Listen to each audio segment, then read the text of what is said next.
A very good evening, warm welcome to Dan Really Likes Wine, brought to you by Pick n Pay, and welcome to what's been, well, it's been a fairly colourful week in the food and wine industry across South Africa yesterday. The sight of people toy-toying in the streets of South Africa, and doing so with very, very good reason. As we have said over the last week or two, and we continue to echo today, our restaurant industry in particular in dire straits, the combination of the evening curfew and the ban on liquor sales, and then by extension of that latter cause, the wine industry itself, if it wasn't reeling already from that first alcohol suspension, is now facing an almighty struggle owing to the second one. And so well done to everybody who got out there, who championed the cause, who tried to convince people, convince the government that we need to relook at this space, and that as bad as the COVID situation is, and we're certainly not downplaying the issues here in South Africa, we're also facing an economic devastation that could potentially be significantly worse than the damage done by Corona itself. It's not easy. I do not envy the people who are trying to find some sense of balance. I just don't feel that that sense of balance is being found at the moment. And hopefully yesterday, the very vivid scenes of people pleading with government to relook at this space, to open it in some way that allows people to continue to have jobs and to have a livelihood that keeps their families going, will be considered. It really is long, long overdue. And we'll try and encourage that during the course of today's live tasting by reminding government and everybody else that South Africa does make quite fabulous, fabulous wine. And that was something that was celebrated last night. And just before I go in to the first of our two guests, a huge, huge thank you to the inimitable Greg Sherwood, who was sitting in his palatial holiday home on the Isle of Wight, along with Joe Waring from Wines of South Africa in the UK, who joined up with Dan Really Likes Wine to host our first edition of the South African Wine Tribe in the UK. We had wine drinkers, wine lovers from all over the UK who had ordered the 3 wines on offer for our first edition. A bottle of Chris Alheit's Hemelrand, the Chenin-based blend.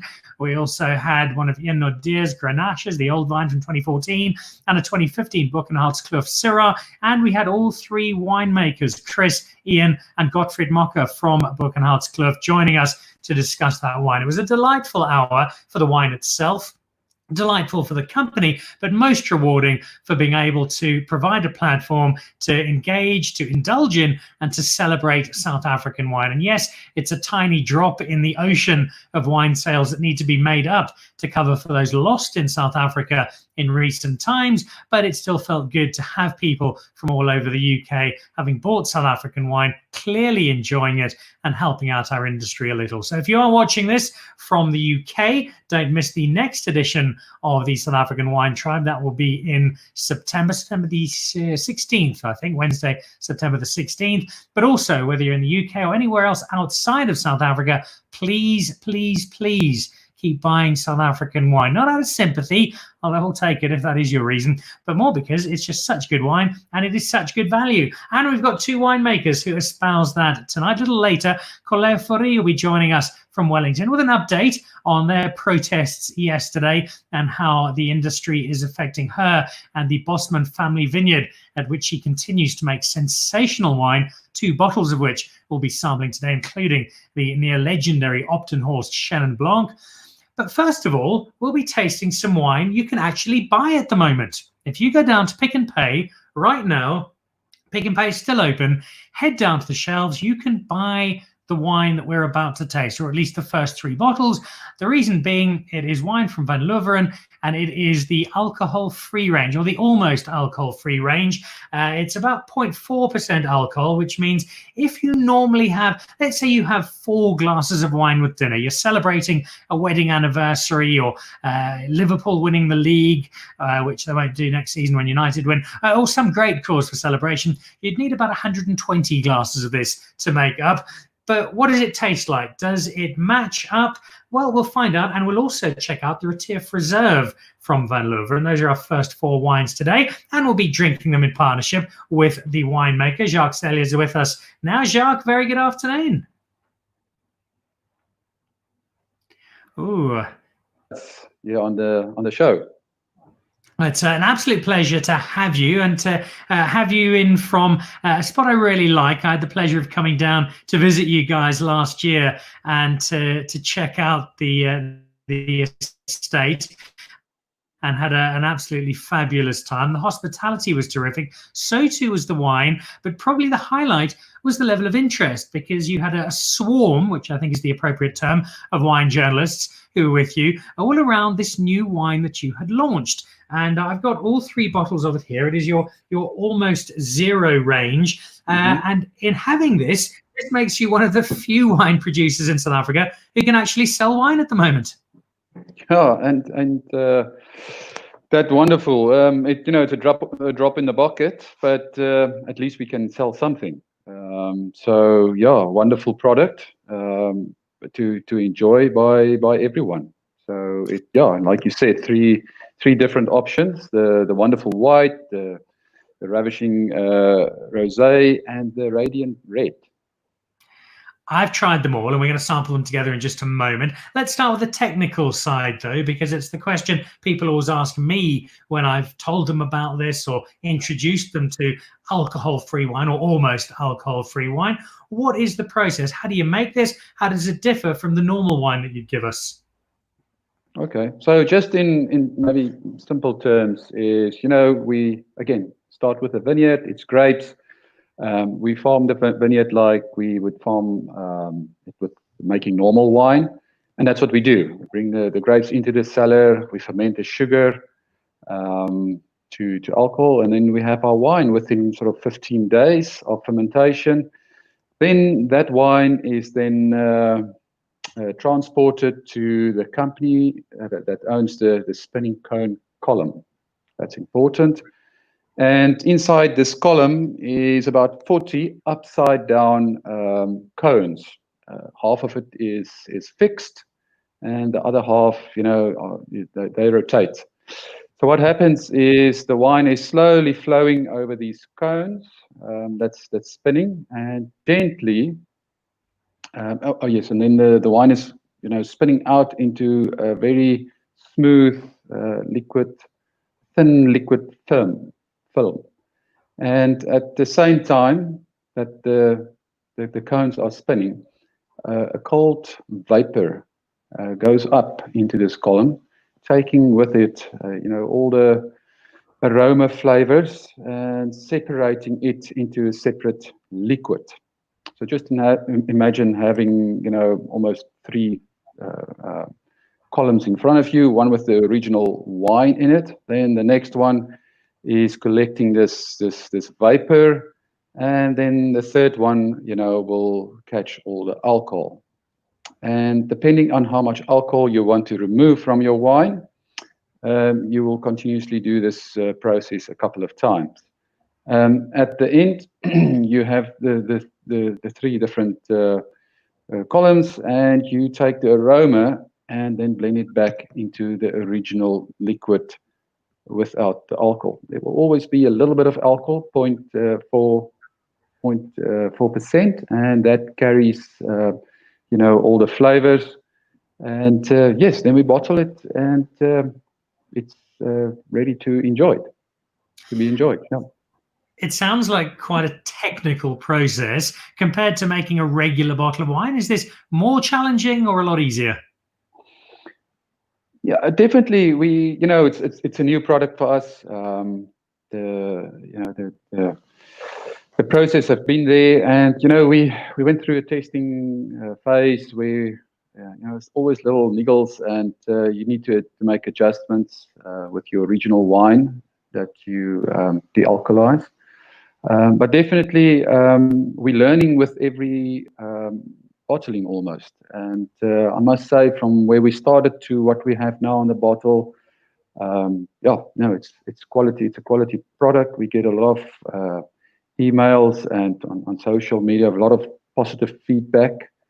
So people really enjoy this product. And with the previous lockdown, we almost, I think we ran out of stock. So we had to quickly do more, bottle more. The process isn't, it's not that fast. So it takes some time to get everything through the column. But we've built up some stock, and then the lockdown opened up again for normal wine sales. So people went back to buying more wine, and now we again back where we can sell more of this. So very popular with people that can't drink any alcohol products but want to maybe drink something from the grape that tastes like wine. So it works. All right, well, let's see just how much it does taste like wine. We'll crack open the first of them. This is the wonderful white, the almost zero de-alcoholized, with the process Jacques has just spoken us through. What am I actually drinking here, grape-wise, Jacques? Grapes, we use a Sauvignon Blanc. Sorry, it just broke up. But yeah, Sauvignon Blanc for this one. Now, I've got a slight head start because I've obviously had this a few times before. But I remember the first time when I just lifted it up and I took that nose, and I was in a state of a genuine curiosity because I had no idea what it was going to taste like. Do you remember your first mouthful of the de-alcoholized wine that you made and what your thoughts were? Yeah, I must say, as a winemaker now, you study to make wine and then age it and take it through the whole process. And now suddenly this is thrown into your basket of products you have to make. You taste it. It's at first, you have all these thoughts in your mind about it. So premeditated thoughts, I can almost say. But when you taste it, it is surprisingly very nice and pleasant. If you chill it right down 10 degrees or below, this white wine. So, but back then I was surprised at how good it actually tastes. Yeah, the obvious thing straight away is you miss that zip on the palate of the alcohol, which is an important part of the flavor and the mouthfeel component. But setting that aside, what pleasantly surprised me about this, it wasn't overly sweet, which was one of the worries I had. Is it basically just going to be a glass of sugary grape juice, which it certainly isn't. And then there is a little bit of breadth of flavor, not quite the extent of a normal Sauvignon Blanc, but you're getting some crisp apple in there. There's a nice smoothness to it, a slightly vanilla-ish finish. So you've managed to come up with a flavor profile that approximates the kind of diversity of flavor that you might get in a glass of Sauvignon Blanc normally. Yes, no, exactly. On the bottle, we can't mention Sauvignon Blanc at this point because of legislation. That is, we have applied, so it's with the minister and needs to be signed. So we can call it a de-alcoholized sort of beverage. But the product itself, I mean, you did mention that the alcohol plays part in that sort of mid palate that you feel. But when I tasted it first, I thought there was a bit of sort of almost alcohol taste. I thought it was just a low alcohol wine, and I was surprised to hear there's nothing in it, virtually nothing. With the flavors, I think the flavor spectrum in it, the fruit, appley, and a little bit of pear also that I pick up. I think a lot of people can resonate with it and enjoy it. It's definitely very pleasant. So for business lunches where you want to actually do a bit of work afterwards, you can't go wrong with this. Quick aside, you say that the permission to call it Sauvignon Blanc is with the minister. If you could quietly, just in very small letters, include a paragraph in that saying you are also now allowed to sell wine, that would be awesome. And just get that signature through. One down of our three. Let's move on to the second one. And for me, this was probably the one that I enjoyed most. I generally like rosé. It's not my go-to wine, but I do genuinely enjoy it. But what got me with this was the massive difference between the nose and then where immediately you get that sort of muscat coming through, and then a far drier and far different finish when you actually end up getting the wine into your mouth.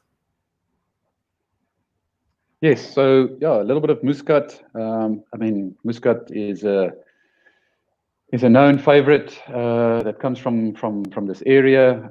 Produces very nice flavors. Rose petals coming through on it.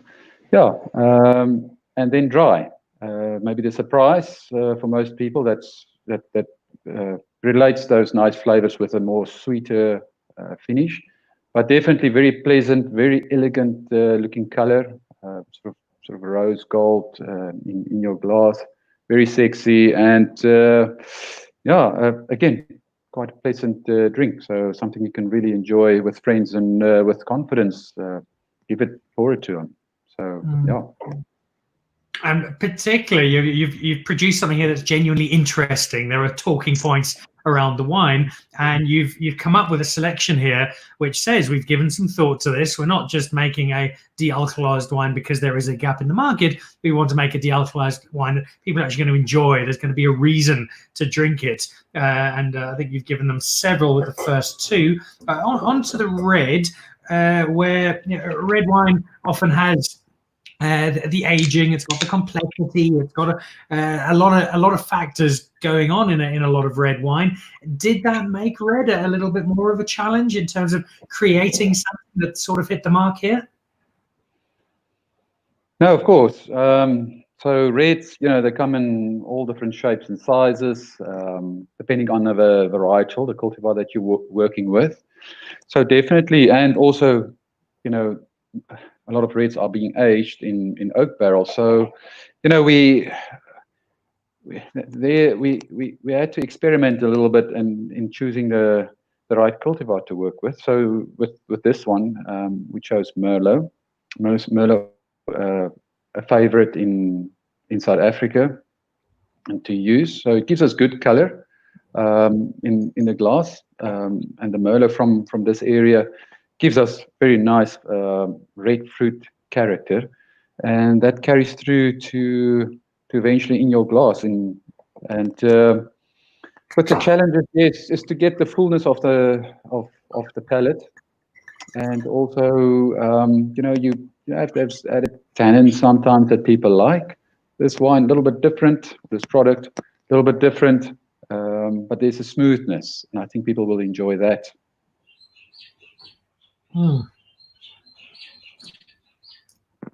It is I think in the times we are now, it is a great alternative if you just want the wine flavor, the wine feel. This is going to go nicely with a lot of different meals, and it's going to fill part of a gap. It's not going to fill the entire gap because it's never quite going to be wine as we know it. So we're going to wait until we can get there. And once we have got there, when we can get back to wine that we know, we can then move on to what you spent so many years studying and perfecting the art of. And that's a wine with alcohol. And we've got a bottle of that to finish off. And this is a wine I first encountered at a game lodge, actually, up at a place called Safari Plains a few years ago. This is your Retief Reserve. As you see, I've got a nice bottle of it on screen there. Before we get into it and sample it, talk us through the name. Where does the Retief come from, and what is this reserve? So yes, Retief. So that's the family that owns Van Loveren Vineyards. So Retief, also the four cousins: Philip, Neil, Basil, and Anthony. But it first started years back, and this is the sort of the 80th year heritage bottling or celebration of the family in the Robertson area. So Retief, it's a Cape blend, and the reason why Cape blend was chosen is to make something complex. Very nice wine with pinotage from South Africa, traditional and local varietal. On the label, I think it's a beautiful label with the family crest on it, the red cannas, and all the Van Loveren farms in the area is demarcated with the red cannas. And actually, years ago, I think it was Donnie de Wet that came to Omar Jean And he, of course, Donnie studied in Europe, and he said, but he noticed that where it's beautiful, people drive slowly, and when people drive slowly, they tend to stop. So, together with our neighboring farmers, they've decided to. Of course, they plant towards the road, and the road's the R317 between Robertson and Bonnievale that Van Loveren is situated, the cellar. So they decided to plant red cannas all along the road. So I think it's one of the most beautiful roads in South Africa to drive to the cellar. So that you see in the label with the cellar in the background and the mountain. Yeah, a special bottle of wine that started a couple of years ago. Was released a couple of years ago, and we are enjoying the 2018 bottling. You have in the Four Cousins probably the most popular wine brand in South Africa. The volumes that you sell are astonishing, and you've got an enormous fan base. How do you take then a wine like this, which is a more expensive wine, it's a smaller number, and I suppose put it out to market when you've got you've also got that Four Cousins range? Have you found the same sort of people drinking it? Is it a completely different market? How do you balance those two different ends of the spectrum? So, I mean, we know South Africa is a diverse country and with many different tastes. And Van Loveren's got a great selection of different wine products. So, yeah, to start something like that, Van Loveren is sort of, and Four Cousins is playing in every segment of the market. So, there was a gap in the range, and then we went for it. We put it out there. Now already there is, great relations in the distribution channel and with the general market, and then you need to sell it to that market and marketing it even further. So you have a client base, and then you show them this product, let them taste it. They fell in love with it, and with the story, and it was a good time to bring out the family story of Retief. And people started buying it, and for a brand released 3-4 years ago, then I think sales are pretty good for this Retief. So definitely a wine. It's very elegant, and it sits nicely on the table. I mean, everyone that buys a bottle of Retief, can surely sit down and brag about it. So, and enjoy it. It's nice, soft. It's complex on the nose. Nice plummy flavors coming through, and it's got a very good palate, smooth but long. So and then in years later, we actually got a Cape White blend also. So there's now two standing next to one another. So yeah. I look forward to trying the white blend. I can tell you that the Retief Reserve, in terms of pairings, people often ask, Dan, what does that wine go with? I can tell you it goes very well with a sunset at the end of a safari, when you've had a particularly good selection of sightings, which is when we had one particular bottle up at Safari Plains. But it is a delightful wine, and it's a great credit to a very creative winemaker, as you surely must be, Jacques, in managing to nail down not just different wines across the range, but also producing your de-alcoholized range as well, which has obviously found such a big market over the last little while. I sincerely hope that while it continues to be successful, it's not successful just because it's the last resort for too much longer, and that we can be buying Retief Reserve and the Four Cousins again nice and soon. But until then, thanks to you, we do have a more than pleasant alternative. So thank you for that, Jacques, and thank you very much for joining us this evening. I look forward to being back down in Robertson at some point in the not too distant future, sharing some wine with you and Bonita and the fabulous team down at Van Loveren, and good luck in these trying times. Thank you very much, Dan, and thank you for the support and all the well wishes. Same to you. Stay healthy, and just remember that Van Loveren, there's a winemaking team, so of which I'm part. So at Basel, Chris and Billy. So yeah, we sit together and we blend these babies. So yeah, come and visit us. Yeah, the whole of South Africa is welcome to Robertson. Thank you very much for having us. Great pleasure. There we go. Jacques Sellier, winemaker, part of the Van Loveren team. You'll know them for the Four Cousins. You'll know them now for their Retief Reserve. And you'll also know them from having some of the limited array of wine that is actually on sale in South Africa at the moment. The de-alcoholized range, the almost zero, that ravishing rosé, probably my pick of the three. Is it quite the same as a glass of wine? No. But is it a lot better than you might anticipate? I would suspect yes. The alcohol is not there, but there's quite a diverse flavor profile. And I think they've done a really, really good job, and one that's never been needed more here in South Africa. So that is Robertson. Let's say goodbye to Robertson. Let's head down the road, back over a couple of mountains, turn right and wander through to Wellington. And in Wellington, we find one of my favorite winemakers, an estate I spent many, many happy hours. I'm not sure if I will again, though. I think I got banned the last time I was there for trying to break into the most wonderful underground cellar they have, filled with ancient wine from an estate that goes back 8 generations, and that's important, as you'll discover a little later. I wasn't able to get away with any of their collection then, but I have walked away with wine from the cellars many times over the years. We've got a couple of those bottles to try, and we will in a moment. So let's say a very good evening to Corlea Fourie. Hi, Dan. So lovely to be here. Oh, it's great to have you. Whenever I chat to anybody from Team Bosman, all of you have that contagious smile, which I see is still firmly in place. It brings back great memories because I've spent many hours, usually with the Absa Cape Epic, cheering on riders as they go through, and then finding my way through to the cellar afterwards.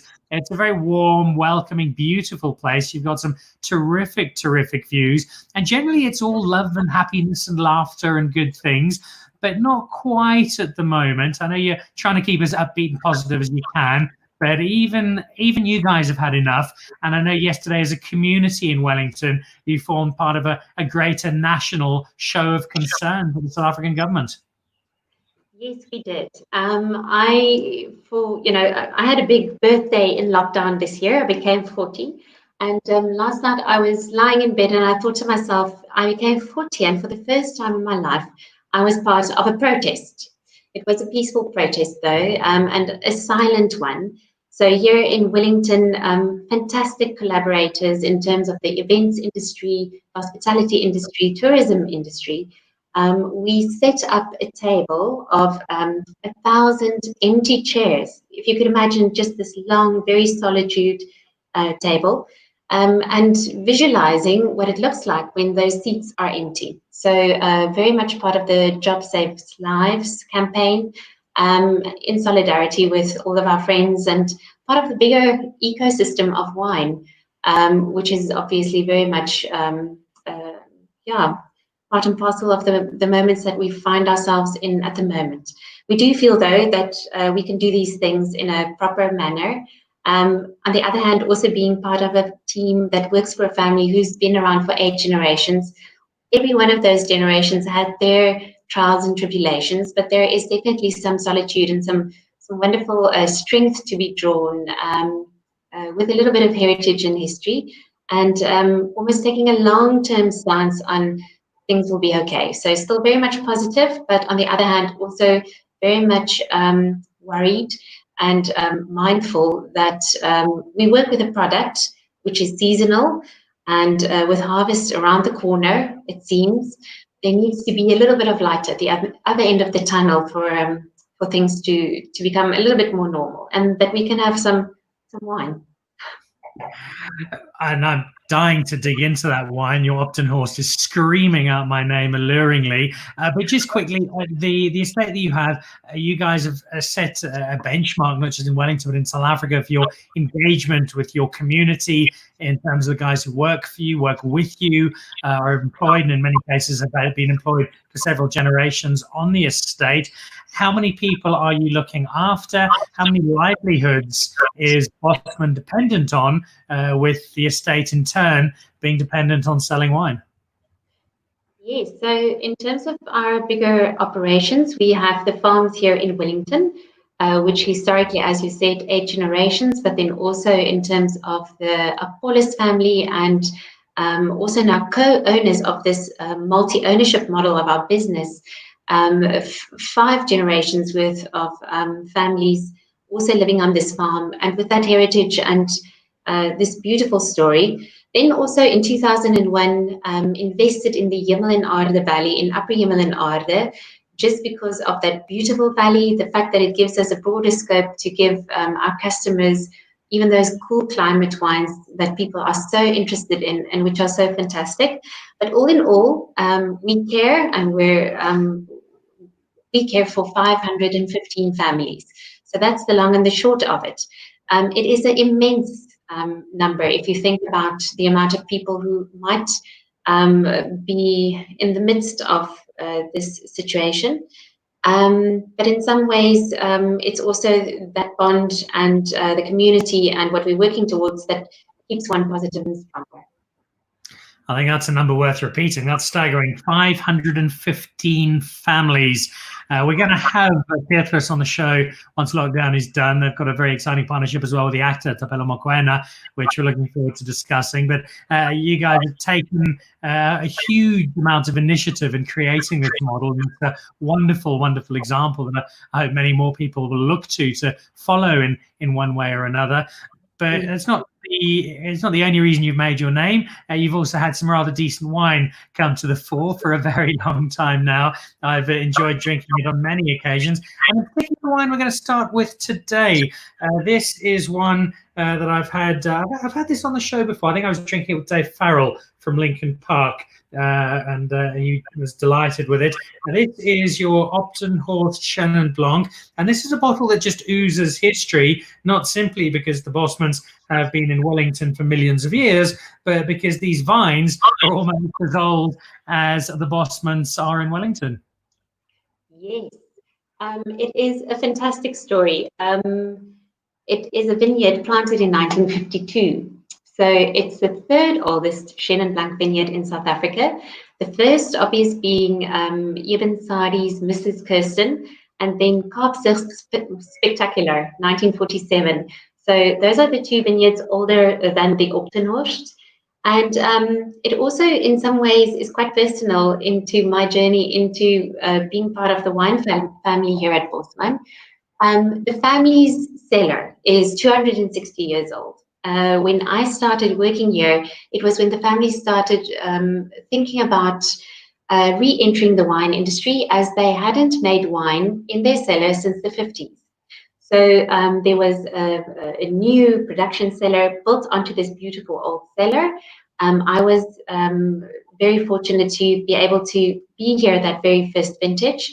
And whilst we were harvesting, Petrus came to the cellar and he said, "You know what, Corlea, there's a vineyard that is supposed to be uprooted. I just want to show it to you because it really doesn't sit well with me that we're taking it out." So I had no idea what he was talking about, no background information. We went to this vineyard, and it was, I think I over-romanticize it because, now looking back at it, but it was a beautiful morning.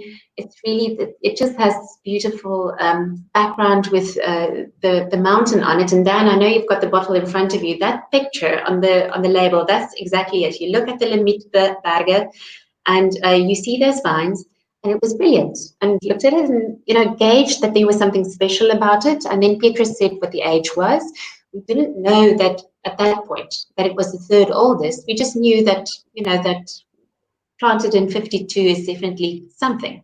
So because we had this cellar and it was quite empty in that first year of entering the wine industry in 2007, we made a small batch of 6 barrels. And in week 3, after just tasting, we knew that it was absolutely beautiful.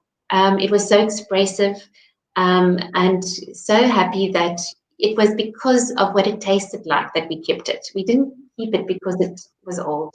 I think there's a big difference between keeping things because they're old or having antiques which have a beautiful, either they're still usable, but they're beautiful and they have worth.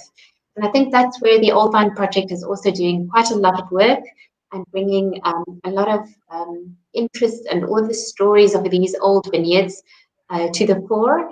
And so very happy that now since 2007, we've been able to work with this vineyard year on year. And even the wine got us to the point of getting it organically certified in terms of the vineyard and the vineyard practices.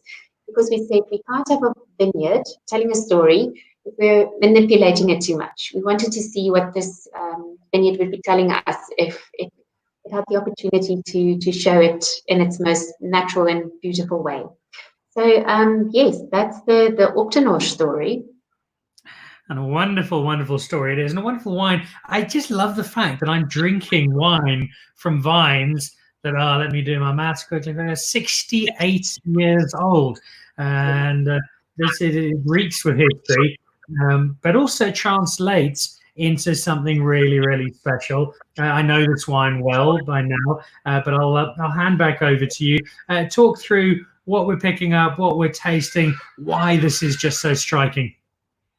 Well, I think the important thing is that when we harvest, we get the grapes into the cellar, we press it in the basket press, free run juice then goes into a combination of older Burgundian oak barrels. So 2 to 8 liters Burgundian oak barrels, because yes, a little bit of vanilla and the beautiful spiciness from the barrels do give it just accentuates that viscosity, and it's quite pretty, but it's always old barrels. So we still actually have some of the barrels that we started off with in 2007. So Louis Latour is the cooperage that we've always been using for this. But I think the most important thing is that moment when we started with organic viticulture, we also included a non-blot tank, so a concrete tank, into our regime, because we said, we want something with structure and texture and a little bit of oxygen being part of the wine story, but we wanted it to be less driven by oak flavors. So even the vessels in which we make the wine in tries and tells the story. I think the important things about Octanoche is that it is quite aromatic on its own. It has a very specific, almost detailed flavor spectrum. I always think about nectarines and beautiful orange, the orange spectrum, citrus spectrum. And then it does have that fine tannin and the fine nuances of the oak. But what I love about Octanoche is the fact that on your palate, there's definitely something quite amazing. It's mouth-watering. It's almost savory to some extent, but it lingers, and it definitely tells you that, I would like to think that you can taste that these vines have been around for a long time, and that there's definitely some essence to what we see in the wine. I almost get a little snap of umami at the end of this, which comes through, and that's probably why I can wolf this down with plate loads of sashimi so happily, to play off each other quite delightfully. It's a triumph of a wine, Corlea, and it's another important chapter in the wonderful South African Chenin Blanc story. And I'm so glad that you didn't pull out those vines, because we wouldn't have this magnificent wine had that been the case. So we've got that. It's got loads and loads of history. Close as the other wine that we're drinking with you, but history in a slightly different sense, because it's not so much the wine itself, but the label and what the label says about this legacy of the family. You mentioned the 8 generations earlier, but we can see it there on the label, 8 generations, or generation 8, which is the current one. And it's always been such an important part of the Bosman story, and certainly all the interactions that I've had with the family, is that family does sit at the absolute heart of everything they do. Yes, that's very true. I think if you could imagine, I started working here as a young mother, so many, 12, 13 years ago. And I think that the family and that aspect really spoke to me personally. So I think that's why I really feel so at home in my wine home here. But this wine is called Generation 8. And I think the tagline for us here is dedicated to better. So, I mean, at the very heart and core of what our business stands for is that we want a better life for all. everybody involved with our business, even if it's our suppliers, if it's the people that we supply our grapes, our vines, our wines to. It's about that chain. And then the other thing is that if you have a family business that's been around for 8 generations, they don't stick around for that long if there isn't some fantastic innovation and fantastic pushing of boundaries. I don't think by stagnating, you get to the point where this family and the families have gotten to. So it also gives a little bit of homage to the current generation, the fact that each one of us is very much involved in setting a new benchmark, in trying to push boundaries and making sure that the status quo is challenged.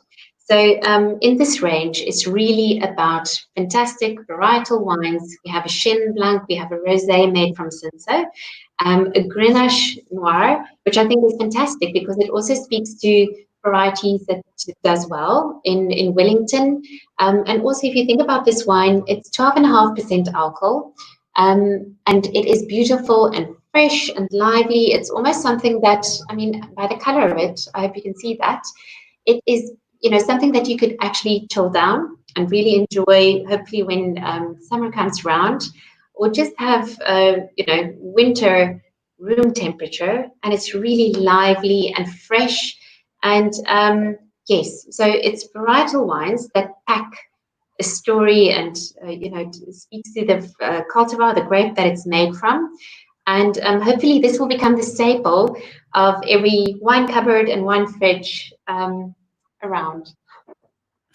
Just before we have a sip of it, I see a comment in from Schalk Stapelberg. Looking forward to tasting that on the farm soon. I think he was referring to the chenin we had a moment ago. Schalk, I don't know if you saw it. Schalk is a regular of ours at Corlea who has a medical condition. He's obsessed with Cape blends. Schalk, I hope you saw us drinking that Retief Reserve a little earlier, which was terrific. And the Cape Reserve, the Pinotage have always been big flag bearers of South Africa. But if we think back to last night, the South African Wine Tribe, our launch event that we had with Greg Sherwood in London, we tasted Ian Nordier's Grenache, and both Ian and Greg speaking about Grenache and Cinsault as being two grapes we're going to see a lot more of, that are going to have a bigger role to play in South Africa as our climate changes and the type of grape that we produce becomes more conducive to an atmosphere where water is something we have to be increasingly wary of. Definitely. Well, as nurserymen for Bosman, there are different ways about going about these things. So the first way might be like with Petrus when he went to Sicily and he brought Nero d'Avola to South Africa, with Nero coming from an area which is very much like the Wellington landscape.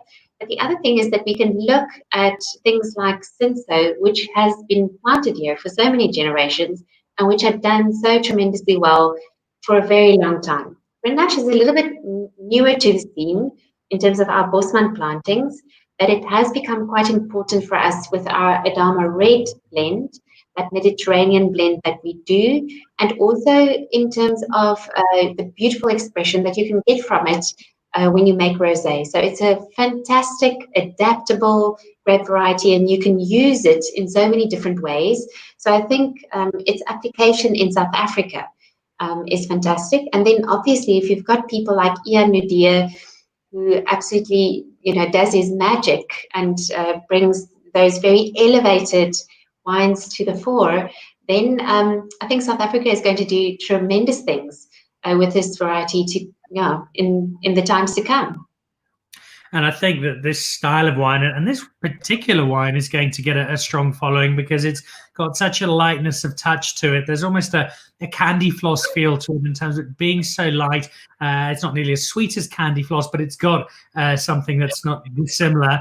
And it's really easy, gentle, enjoyable to drink. And particularly at this sort of price point, it's just accessible at every single level. Yes, and I think that's what it's supposed to be. It needs to do what it says on the tin. It's 12.5% alcohol. The just for interest's sake, the residual sugar is 1.3.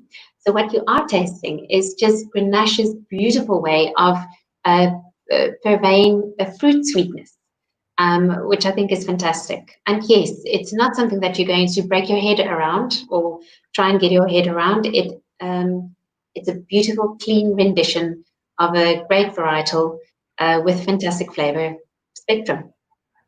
Well, one of my favorite aspects of chefs at the moment is chefs who favor simplicity over all else and don't try and put 8 million ingredients into one dish. And I think there's a beautiful simplicity to this wine. It's the clean lines, it's the freshness, it's the lightness, and it comes together beautifully, which is not really a surprise, Corlea, because you've been delighting us for some time now with the Bosman wines. And it is always a pleasure to both drink your wine and to spend time with you. So thank you very, very much indeed.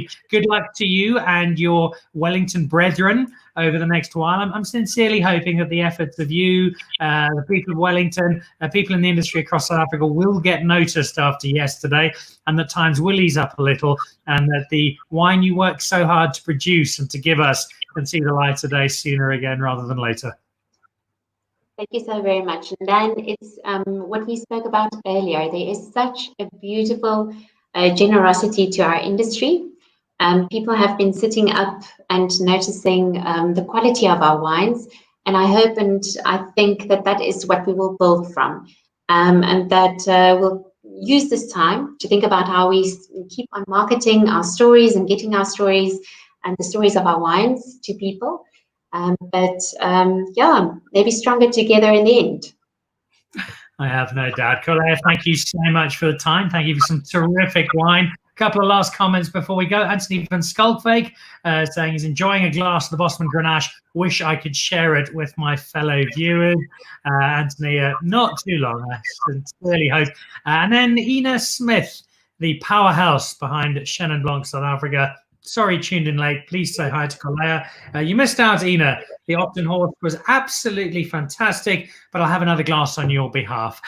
So to both Corlea and to Jacques, thank you so much for being with us today. Thanks to everybody who's joined us and tuned in to Dan Really Likes Wine, brought to you by Pick n Pay. Remember to join that Pick n Pay wine club if you're not already a member, absolutely free of charge.